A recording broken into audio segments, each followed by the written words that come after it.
Good morning to everyone. Welcome to Pacific Unitarian Church. My name is Steve Schlegel, and I am your worship associate today. We are pleased to remember and honor that our sanctuary stands on the tribal land of the Tongva people. We represent progressive religious thought here in the South Bay. We welcome all people of all creeds, races, sexual orientations, and gender identities. If you are new, we want you to know that childcare for preschoolers during service will happen today.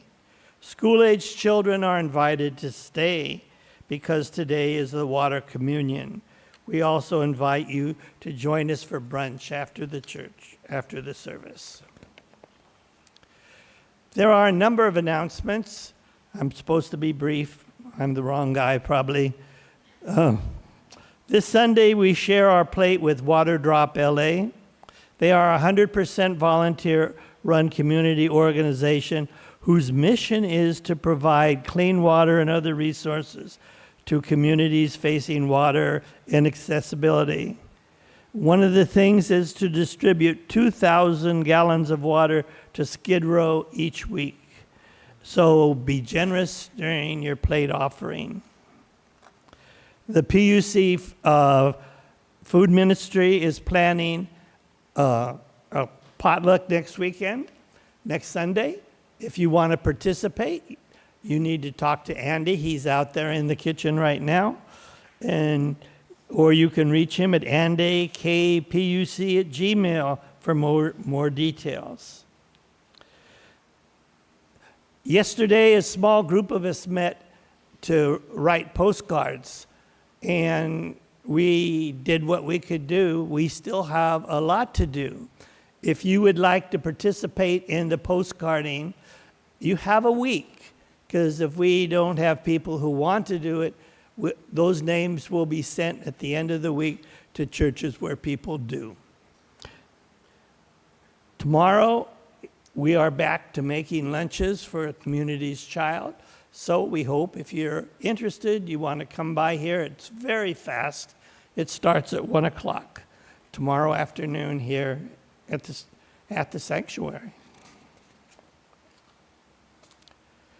We are skipping Greet Your Neighbor. We're doing that because there is some concern about an uptick in COVID and other things right now. So we are going to pass on that. So no Greet Your Neighbor.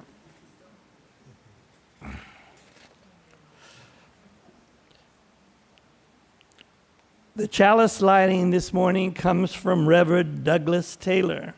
Fire and water, flicker and flow.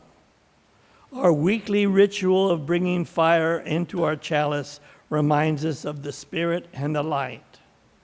Our annual ritual of pouring water into our common bowl reminds us of our shared gifts and grace. Fire and water, flicker and flow. We light our chalice, this fragile, flickering flame, as we honor the flow of grace among us. It's now time for candles of joy and sorrows, where you are invited to, whoops, I go. Your turn. Oh, that's fine. Good morning, everyone. I'm Chloe Briede, and I'm the interim minister here at Pacific Unitarian Church. And boy, isn't it a morning where you wish you could just go sit in a body of water?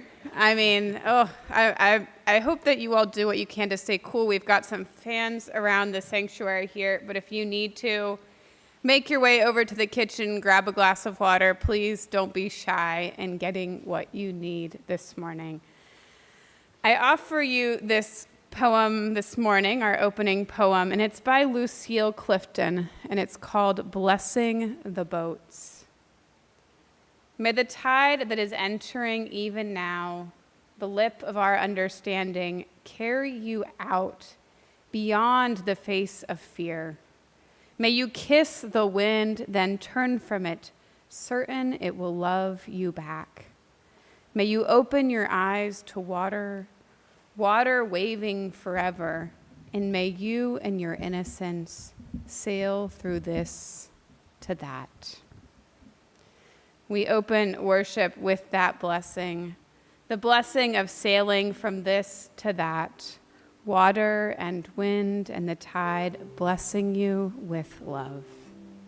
We open with, I've got peace like a river. You're invited to stand as you're willing and able.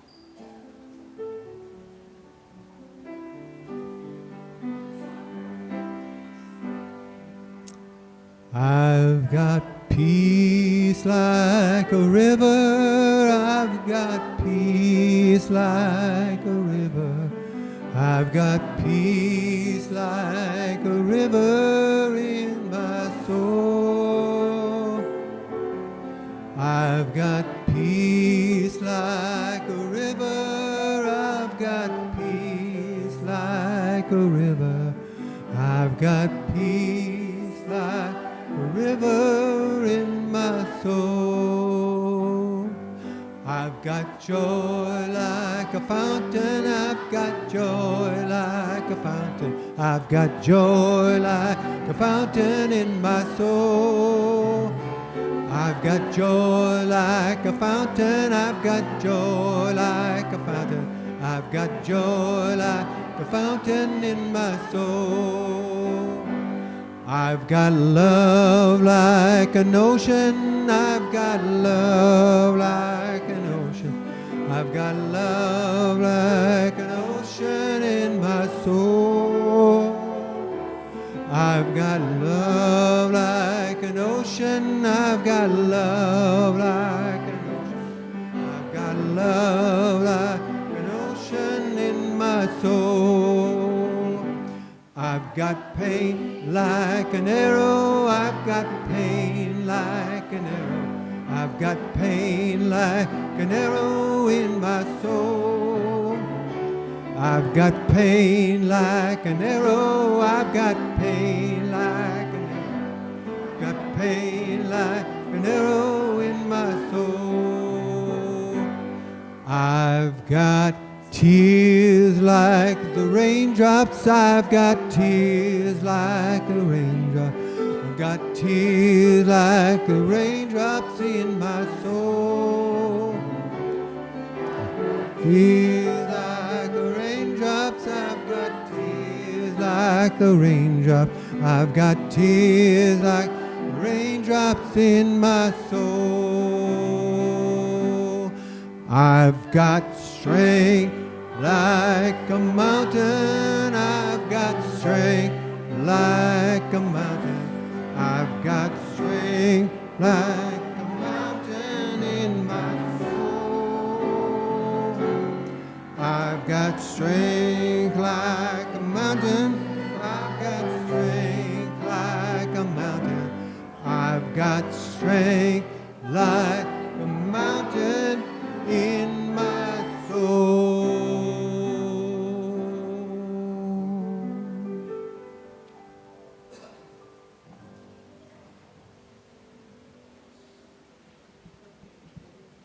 I do want to take a second to apologize. We did have an old version of our order of service get printed this morning. And rather than waste more paper and reprint it, you can just in your mind replace all the Darcy carols with Steve Schlegel. And there we go. And now it's time for our Time for All Ages. Melissa.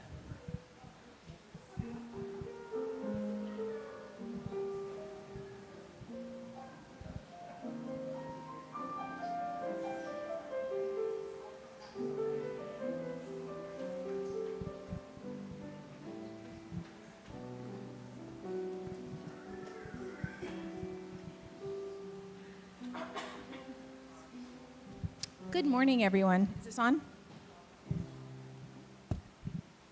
you see a green light? Green is good. Good morning. Is that better? Okay, here we go. Good morning, everyone. So this story takes place when no one had indoor plumbing. Do you know what that means? Yeah, there's no water in the house. Instead, people brought water from springs or lakes or rivers and carried it to their homes. There are still many places in the world where this is how people get water. In our story, we visit the home of an older woman who lived by herself, and to get any fresh water, she had to go to the local river, a trip she made every day. Each morning she went to get water. She took a long pole, just like that one, and hung it. I lost my spot. Then she took an old bucket, there we go, and hung it from the left side of the pole.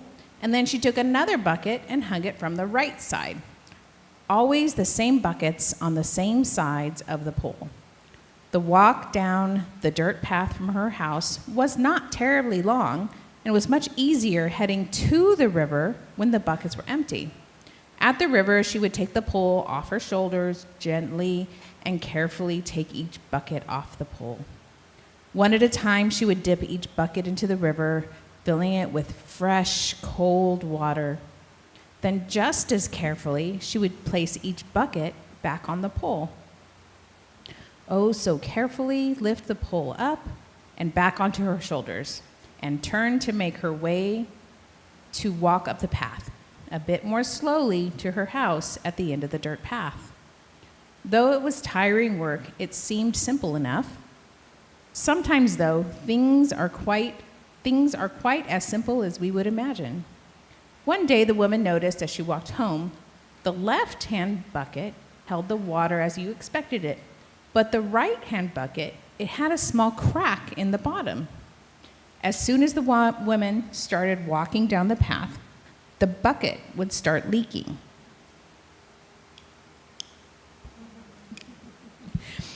It was leaking a steady, persistent drip. By the time the woman reached home, the bucket would be half empty. Nothing changed the next day. The pole, the buckets on their usual size, the right-hand bucket dripping out water. The days passed. The months passed. The years passed. Nothing changed. Every day, the same thing happened. She walked to the river, she filled up her buckets, and as she walked home, the bucket on the right dripped, dripped, dripped, until by the time she got home, it was half empty. Until one day, just as they arrived at the river, the right-hand bucket sighed. The woman was surprised. She had never heard a bucket sigh before. Then the bucket spoke. "I'm so sorry. I am so sorry." "What are you sorry about?" the woman asked the bucket. "That I keep leaking. You work so hard to bring water to the house, and I am half empty by the time we get home. A bucket has one job to do, just one, and I can't do it correctly." "Well, you do bring home half a bucket of full water."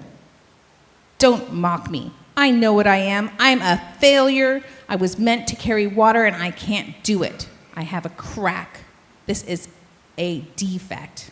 I am a failure at the one thing I'm supposed to do." The old woman looked down at the bucket, this bucket which had been on her right side for all these years, with a look on her face which was a mix of sadness and caring. After a long moment, the woman began to speak. "My good friend, I am so sorry. I had no idea that you felt this way. You've been suffering all this time, and you have no idea at all, do you?" "What do you mean? No idea about what?" replied the bucket. "Here, let me show you." She gently picked up the bucket and filled it with water. She put it on the pole as usual. She added the left bucket, filled up on its typical side, and as they walked down the dirt path home, she said to the left-hand bucket, "What do you see?" "What do I see?" said the left-hand bucket, who had never spoken before. "I see dirt. I see the path. I see the same thing I see every day." "That's right," said the woman. "Now, what do you see?" she said to the right-hand bucket. The bucket looked down for the first time and was amazed. All along the edge of the dirt path were flowers, beautiful, colorful flowers showing every hue imaginable. While the left side was bare, the right side, his side, was lush and picturesque, and his crack that dripped out water, the drops fell right onto the flowers, giving moisture to each plant. I planted those flowers, said the woman. They're lovely, but they need a lot of care, and they especially need daily watering. So when I found you, I knew I had found exactly what I needed.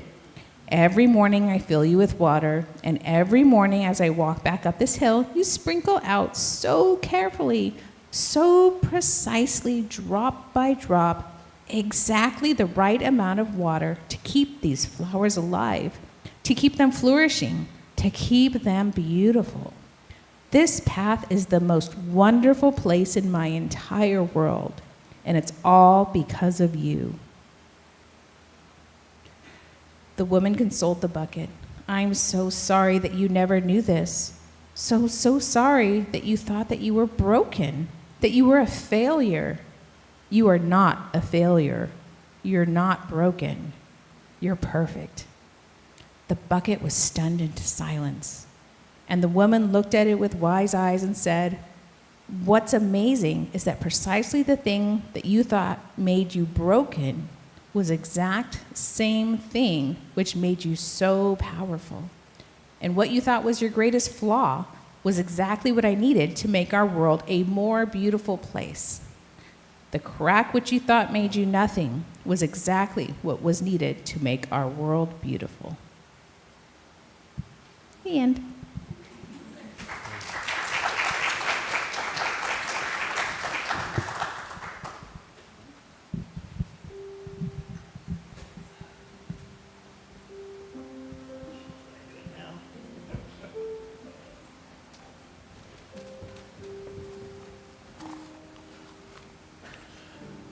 Now I'm back again. We gather today to worship carrying many things.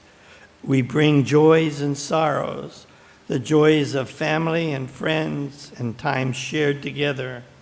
We also carry sorrow, prayers for those holding grief, prayers for those in our world experiencing hunger and war.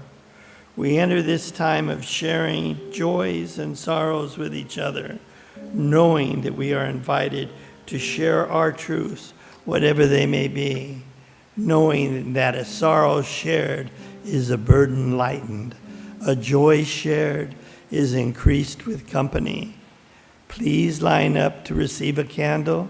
You may light a candle in silence or share a brief personal announcement.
I'm going to light a candle this morning for the anniversary of 9/11, a day that changed both the fabric of this country and many people's lives. And I'm sure there were folks in our congregation who experienced it intimately.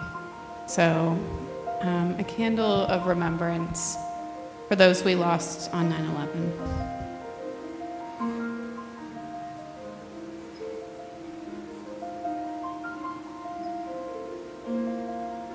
And we light this final candle for all the joys and sorrows that remain unspoken but in our hearts.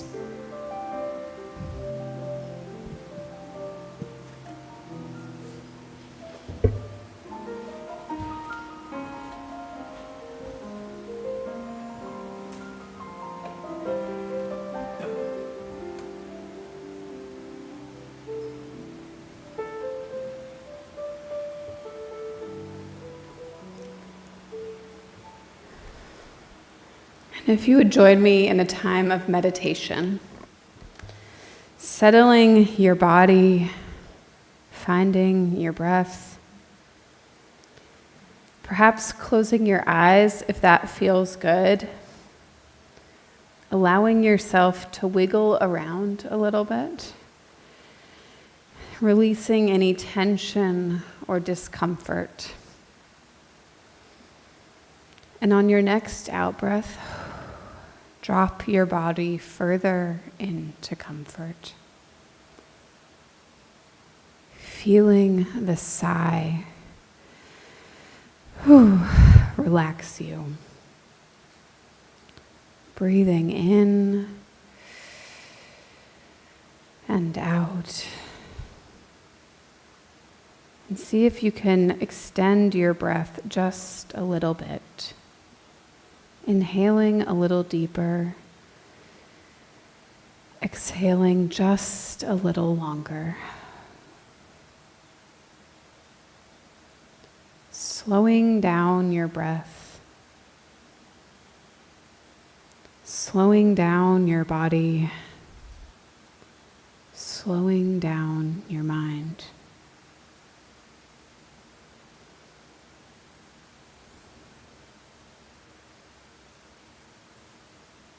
If you're feeling some physical pain, allow yourself to silently locate it, maybe in your shoulder or your back or your knee.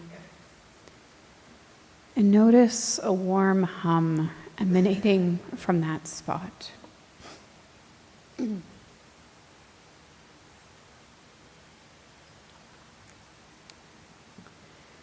If the pain you're experiencing is in your heart or your mind, invite yourself to feel it right now, observing its throbbing energy within you.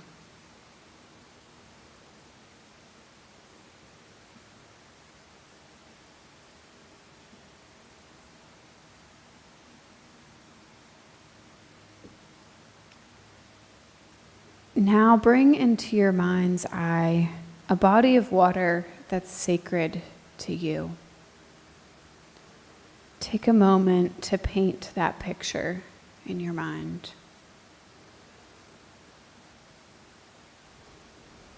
Can you imagine how it sounds?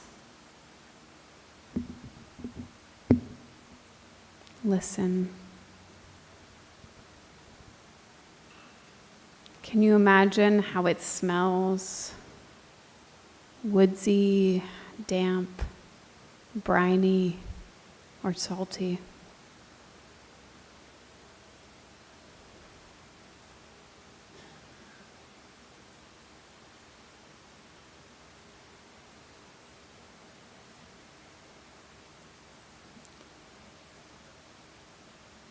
Let the water rushing to the shore and through the rocks ease your pain. Watch as the water flows, how it absorbs your discomfort or fear and takes it into the vastness. In and out, through the rocks, the lakes drifting.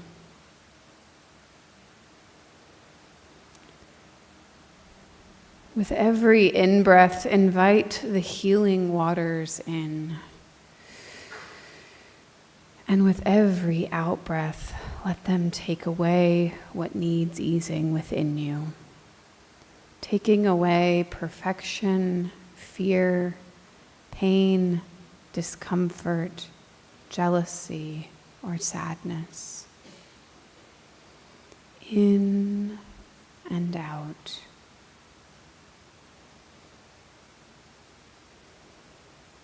And feel your body, your mind, your soul healing with the flow of your breath, like water.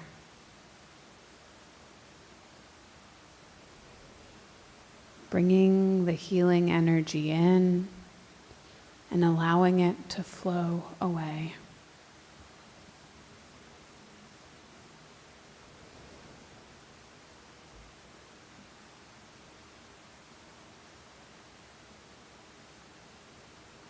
Be here and let the waters heal you, and heal you, and heal you.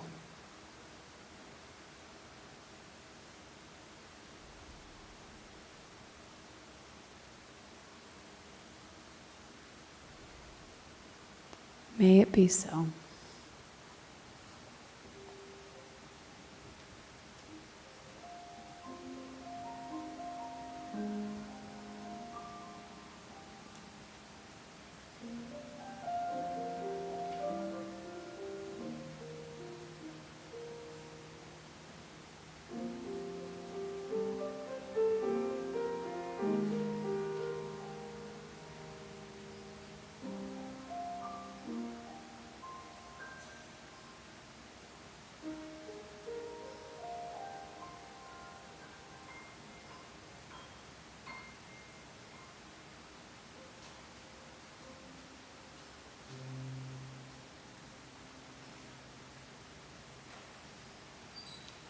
I'm going to ask the choir to come up for the centering hymn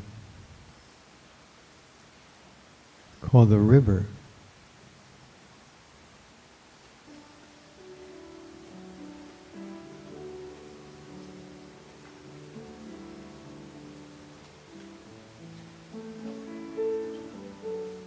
You may not know this one, but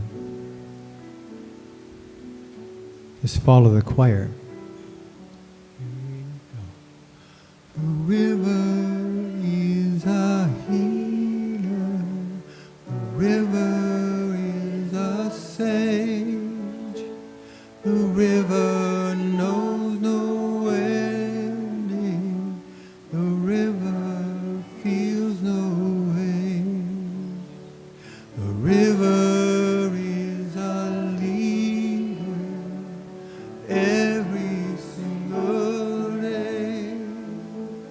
It's living in the moment and it always finds a way.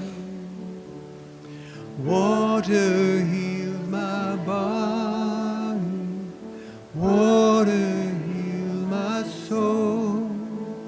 When I go down, down to the water, by the water I feel whole.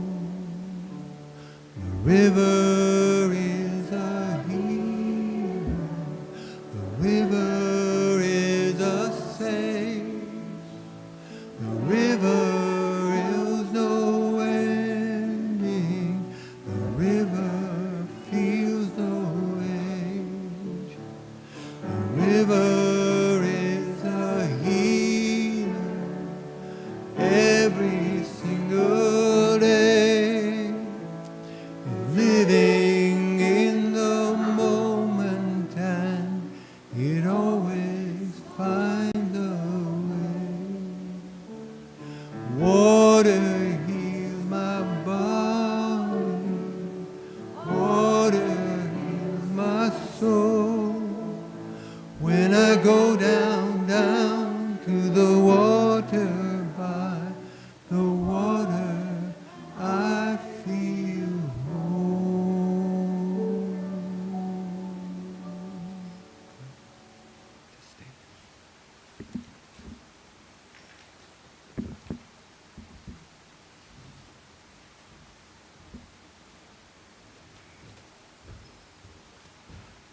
One of the privileges of a free church tradition is to provide all the financial support for our many ministries from among ourselves. Generosity, therefore, is one of the spiritual values we recognize as central to our well-being. You are now invited to participate in the blessing of giving as the ushers come around and to accept gifts of the congregation. Don't forget, this is a split plate, and we are going to give half of it to drop water for people who don't have it.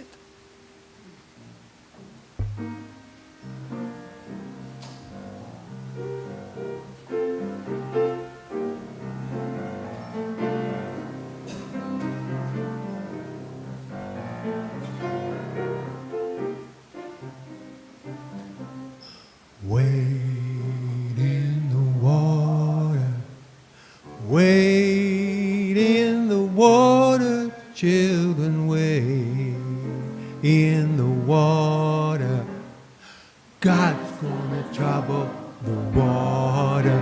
Oh, wade in the water, wade in the water, children, wade in the water. God's gonna trouble the water. I stepped into the water and the water was cold. God's gonna trouble the water. It chilled my body, but it soothed my soul. God's gonna trouble the water. Oh, wade in the water, wade in the water, children, wade in the water. God's gonna trouble the water. I went one day to to pray. God's gonna trouble the water. My soul got so happy that I stayed all day. God's gonna trouble the water. Oh, wade in the water. Oh, wade in the water, water. God's gonna trouble the water. I dip my head into the water, the source of all. God's gonna trouble the water. There I found myself when I heard the call. God's gonna trouble the water. Ooh, ooh, ooh. In the water you find joy, you find peace, you find strength, yeah. In the water, ooh, oh, oh. You find compassion in the water, ooh, oh. You find justice, you find forgiveness in the water, ooh. Here we go. Ooh, oh, oh, in the water. Ooh, oh, in the water. In the water. In the water. In the water. You find joy, and you find healing in the water, in the water, in the water, in the water, in the water. In the water. Here we go. In the water. Oh, oh, oh.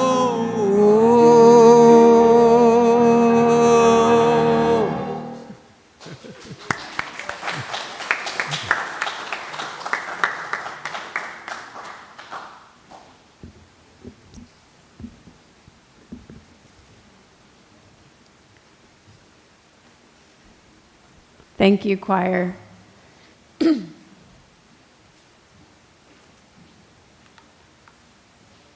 How familiar are the emotions in the story of the poor right-hand bucket? The story starts out with tiredness and depletion. Year after year, the bucket leaks, and year after year, nothing happens, and seemingly no one notices.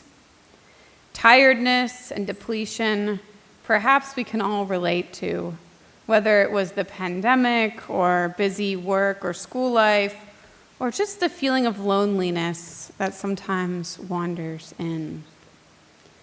Perhaps you can even feel the sense of frustration at the woman carrying the bucket. Why hadn't she noticed sooner? Why hadn't she fixed it yet? That poor, poor bucket. Oh, to feel so broken. The story goes on, though, to a realization. The right-hand bucket realizes that it's cracked and leaking. It had one job, and it can't seem to do it correctly. The bucket is broken. Wow, perhaps another relatable feeling, too. Perhaps we, too, feel broken sometimes. Broken by the world events, broken by work or interpersonal struggles, broken just from being human, by the grief and struggle and exhaustion of humanness. In life, it's tempting to think a lot of things are broken. During the pandemic, while living in Boston, I spent a lot of time outside with my dog. We walked a lot and played at a nearby field. We slowly made friends with some of the other dog owners in the area, since outside was where was safe. And we found ourselves with a lot more free time without our commute. This meant more time for dog walking. One of the dogs we made friends with was an Australian cattle dog named Stormy.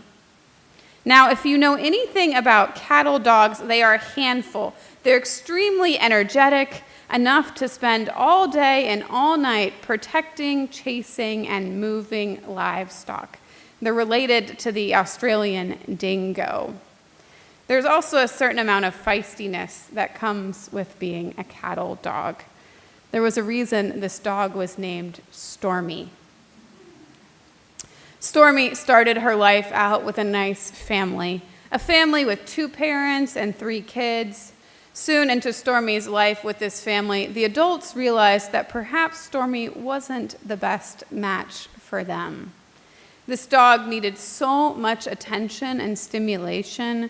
She was like having a 4th child around. When a caseworker from the major shelter in town visited the family, she described coming to the door and seeing Stormy grab the pant leg of one of the toddlers and drag him down the hallway, seemingly hurting the toddler just as she was bred to do. Don't worry, the toddler wasn't injured and thought it was a game as much as the dog did. But to most, Stormy seemed a little broken. Too much energy, too intelligent, and perhaps even a little too feisty for her own good. A storm. The family decided to rehome her, and my friend, a dog trainer, took her in. He wanted a dog exactly like her, an intelligent, athletic dog with a brain for agility and training. He also didn't want kids, so Stormy got to be the main child in the house. A good match for both of them. In the story recounted by Melissa, we learn eventually that the older woman was not being careless in her choice of the broken right-hand bucket. She made the choice with intention, knowing that the broken bucket would help water the path by leaking, that it would create beauty with its leak. I could only imagine the woman walking each day, maybe even multiple times per day, on the path and enjoying the flowers, knowing that they were watered and beautiful because of the broken bucket. I think the same way about Stormy. Much of what made her broken or incompatible with her first family was exactly what her second family wanted. Her owner wanted her in all of her attitude and intelligence and feistiness. Sometimes we as individuals or even as a family or a community can feel broken. We can feel like we aren't enough. As Unitarian Universalists, we tend to have room for those of us who are a bit different than average society or than what's supposed to be normal. Those who didn't fit in different points in our lives, whether we were too queer or too smart or too quirky or perhaps asked too many questions. The UU Church was here, and it continues to be. Even in brokenness, we are beautiful and whole. Whole as a community that loves and supports each other. Whole as human beings who are loved by each other and by whatever it is that we call God or the Spirit. Grounded, lovable, flawed human beings. You should see how Stormy, my friend work together. It's very cool. He's willing to acknowledge that Stormy isn't perfect. She still has work to do, but he still loves her because she's a very, very good, smart dog. This Sunday is water communion, a familiar ritual of pouring water from different places and different spigots into one vessel. A few years ago, I stood on the side of the street during COVID, collecting water from my then congregants in a kind of drive-by water communion that became common during the pandemic. Perhaps you guys did it here at PUC, no? As I stood there, a stranger on a bike pulled up with half a gallon of milk in one hand and in another hand, cereal. Seeing the water communion vessel as a prayer, he took some of the water I offered and poured it in. He told me he was homeless and having a hard time. He was currently staying with a friend and every couple of days would bounce from one house to another. After pouring the water in our vessel, he biked away from me and shared a message, yelling over his shoulder. God is love, he said. Some of you joined me recently in reading the book, What Happened to You, by Oprah Winfrey and Bruce Perry. The book is at some points kind of depressing, telling us how trauma changes us, especially from an early age. There's good news in there, though. When community comes together, when people join together, that is where healing takes place. Perry tells us that healing doesn't just take place on the couch of a therapist's office or through the right medication, though that can and does help. It's part of what we need. But healing also takes place when we gather with others, when we experience connectedness. The first time I heard Oprah describe the pillars of traditional healing, including connection to clan and the natural world, regulating rhythm through dance, drumming, and song, and a set of beliefs and values and stories that bring meaning even to random, senseless trauma. All I could think was, that's what church is. Connection to our people, singing and prayer together, stories that create meaning. That's church.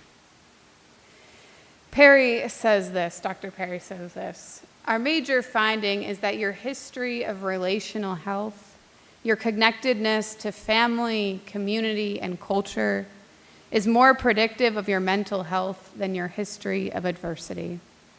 This is similar to findings of other researchers looking at the power of positive relationships on health. Connectedness has the power to counterbalance adversity. Connectedness. Church. PUC is one of the places where we find connectedness. The healing waters of connection, even when we are feeling broken, connectedness that heals us even when we're experiencing the worst of circumstances. Beloveds, we're gathering again as a community, pouring water from separate streams into our shared vessel, the streams of community coming together again on this in-gathering Sunday. Although we may feel we've never parted, there's something beautiful about doing this ritual every year. It's a reminder of our connectedness, our blending together. May we continue to be blessed by our coming together, connecting us, healing us through song and spirit. Amen.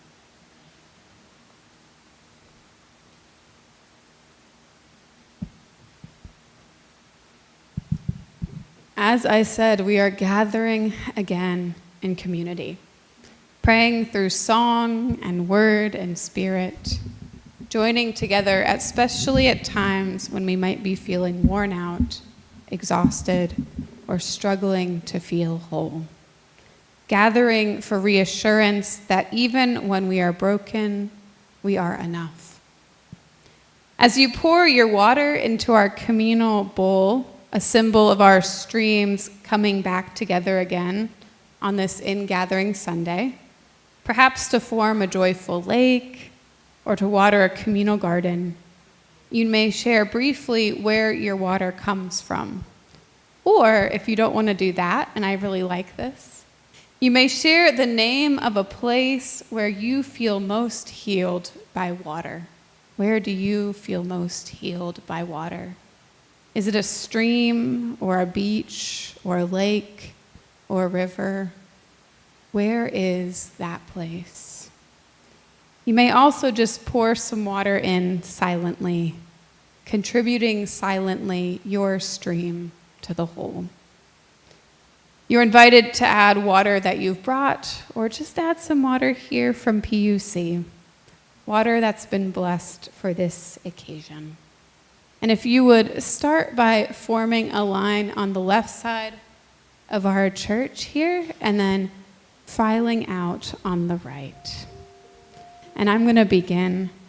I'm going to add water from the mountain.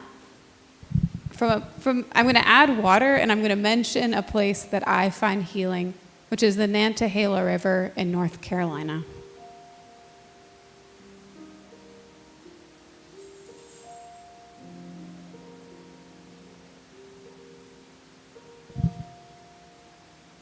I'm going to add virtual water from the rushing Poudre River in Colorado, where we celebrated Dorian Tippett's 80th birthday.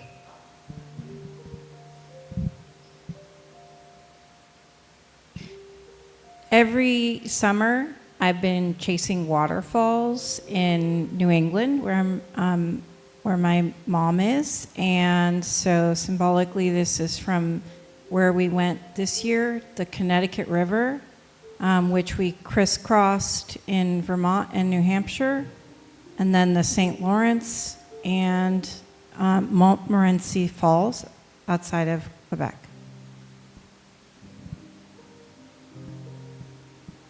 My family and I went to Washington and we swam in like snow melt, and this is water.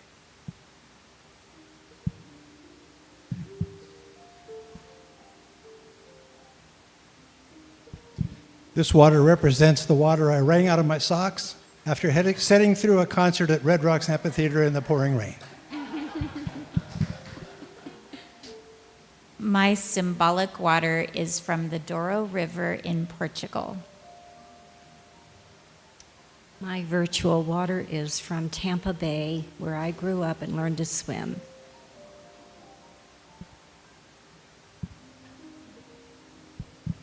My water is from Bass Lake, where my daughters and I bring our family as it grows every year. My dog's name is Fanny. I took this water from her water bowl this morning as a symbol of how very, very, very much I love her.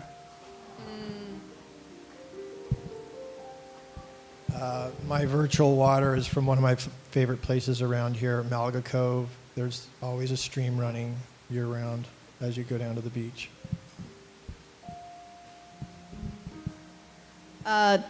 We got the de Benneville water, and then honorable mentions to New York water and beach water. This is water from Pelican Hill Day Spa and Resort down in Laguna that Greg and I got to spend a wonderful whole day there, which we've never done before, which was awesome. This year was our 20th anniversary, so we did a lot of really cool stuff. And Greg's water he's not able to be here today. Brendan has a little cold. His is from Land's End, which is a boat ride we did around the bottom of Cabo San Lucas on our cruise. My virtual water is from all the mini creeks that run down the Eastern Sierra, where I plan to be in 3 weeks. This is virtual water from the Chicago River that I went down this week with my son on a wonderful trip, seeing all the beautiful architecture.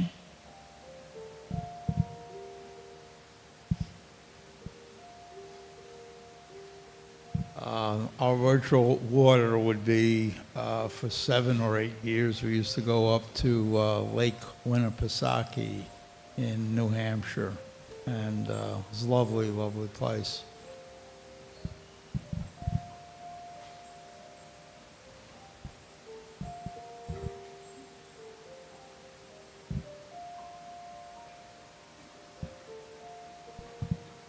My virtual water is from the rivers and the mountains outside of Rio de Janeiro, where my children spent many, many wonderful days.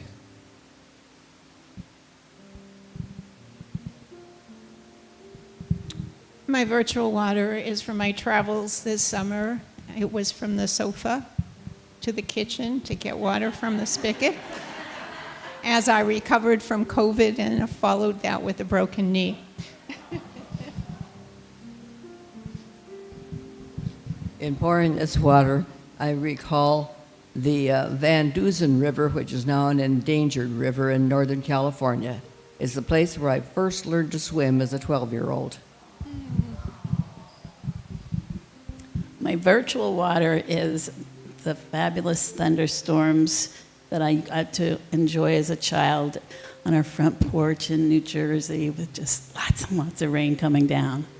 But my physical water is smart water, and may it all make you smarter as I pour it out.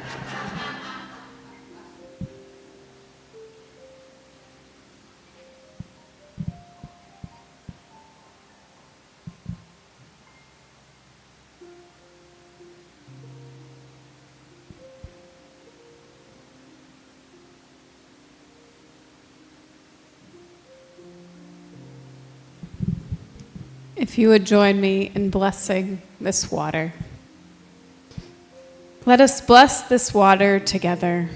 This water is sacred. It is made sacred by the many hands that have poured it with intention and love, the many stories that each drop contains, the many lives surrounding it in this unique moment, connected by commitment and faith.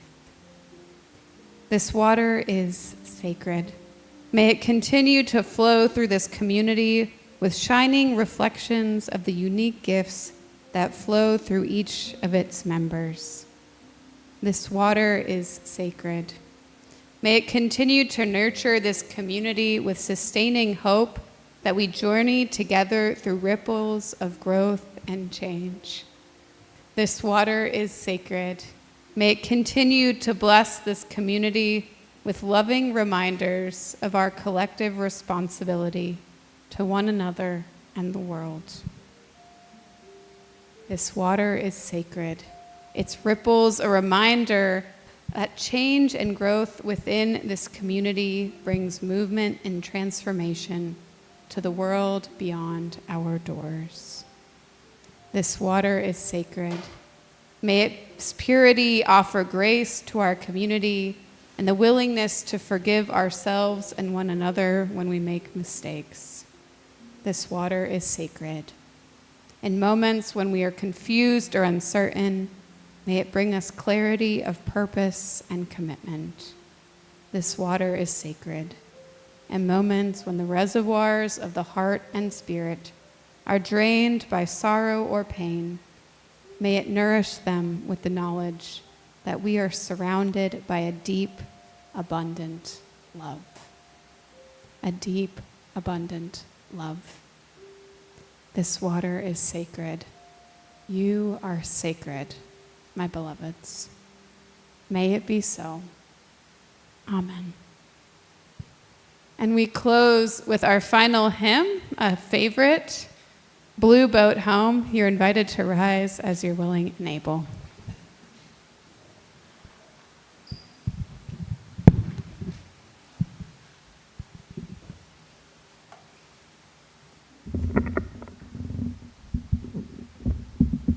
All right.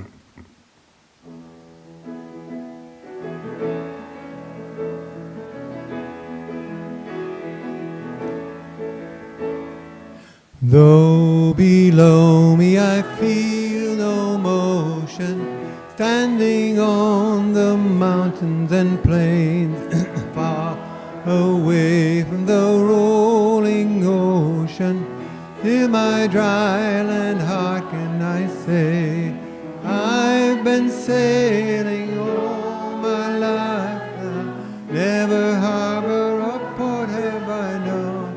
The wide universe is the ocean I travel, and the earth is my blue boat.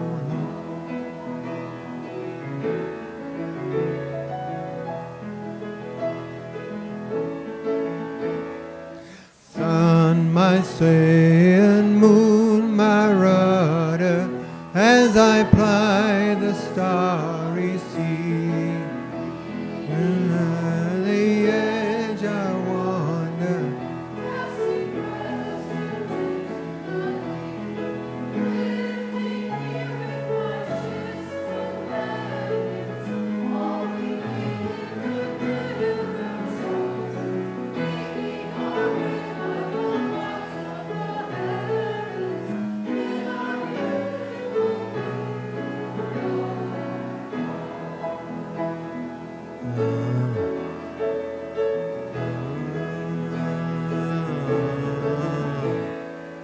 I give thanks to the waves upholding me.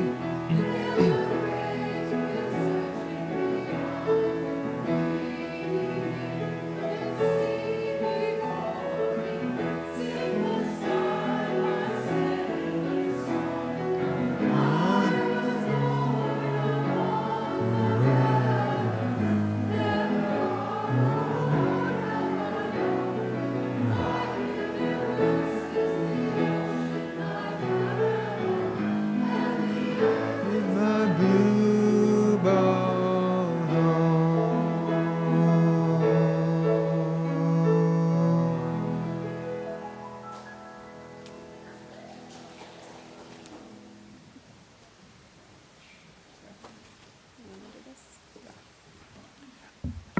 I need to break in one more time because now we have lots more people, and of course I forgot something earlier. This is an announcement. Next Saturday afternoon, you are invited to come to the ordination ceremony for our Reverend Chloe. And if you have not RSVP'd, because there will be refreshments, make sure you see Gabby on the way out. Make sure you see her. Okay.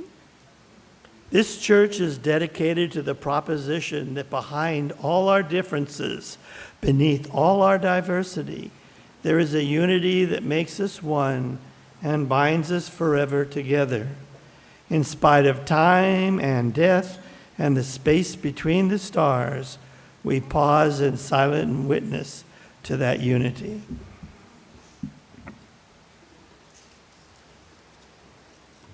May the blessing of love be upon you. May love's peace abide with you. May love's presence illuminate your hearts, now and forevermore.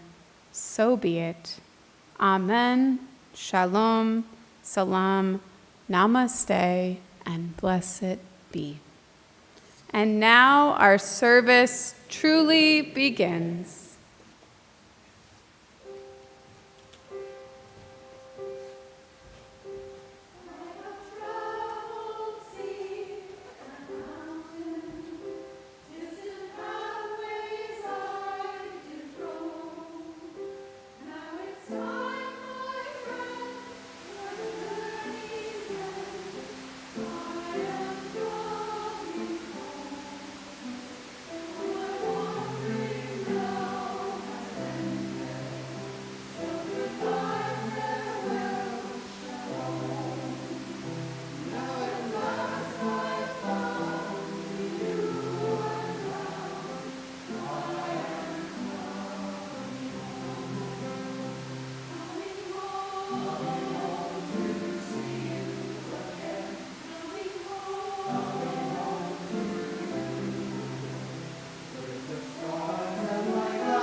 That was beautiful. So we have lunch on the patio. We invite you to join us if it's your first time among us. Lunch is on us.